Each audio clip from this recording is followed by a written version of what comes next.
The Renters' Rights Act is here, and it's the biggest shake-up to the private rented sector in England in almost 40 years. In force since the 1st of May 2026, it changes how you set up your tenancies, how you increase the rent, and how you regain possession. Everything in this video applies to England, so if you let in Wales, Scotland or Northern Ireland, then check the rules where you are. Possibly the biggest change for landlords though is the end of the fixed-term assured short-hold tenancy.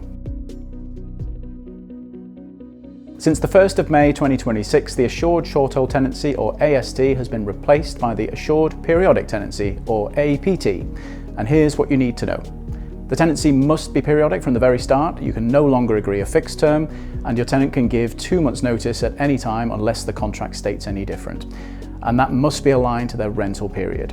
In practice, this now applies to almost every tenancy, so take it seriously because trying to offer a fixed-term AST is an offence and you can be fined for it. So how do you set up a tenancy the right way? Before your tenant signs, you must give them certain mandatory information as set by the government. This isn't a separate document to hand over, it normally sits within the tenancy agreement itself and covers things like the rent and any other payments, details of the landlord, the tenant, the property, how the tenancy can be ended, your obligations to keep the property safe, and the tenant's right to request pets or adaptations to the property. The simplest way to cover all of this is to use a well-drafted tenancy agreement that already includes it. We recommend our new Assured Periodic Tenancy templates, which covers every mandatory term and have been checked for compliance by expert PRS solicitors. If you already had a written tenancy in place when the Act came into force, you didn't need to reissue it, but you did need to give those tenants the government's information sheet by the end of May. And also, if you're a student landlord, you needed to have informed your students in writing that you might want to use the new possession ground for students. That was also by the end of May. If you didn't do this, then you will be unable to use that possession ground.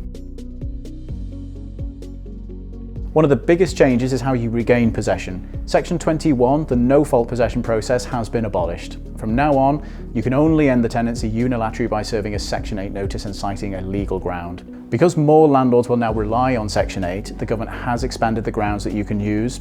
There's a new ground if you want to sell the property, that's ground 1A. Ground 1 allows you or a close family member to move in, and then there's also the new student ground, ground 4A, and that allows landlords to recover the property over the summer.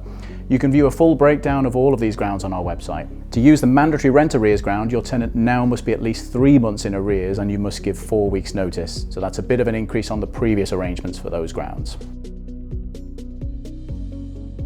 There are several other changes that you should build into how you operate. On rent in advance, there's an important change. You can now only require 1 month's rent at a time. You can still collect more than that, but only if your tenant volunteers it and only once the tenancy has begun. Bidding wars are also banned, so you must advertise the rent and you cannot accept more than that advertised figure. To increase the rent, you must serve a Section 13 notice, and the tenants may challenge the rent increase at a tribunal if they believe it's unfair and they haven't negotiated a lower amount with you in the meantime. On pets, your tenant has the right to request one and you can't refuse unless you have a justifiable reason. So respond in writing within 28 days.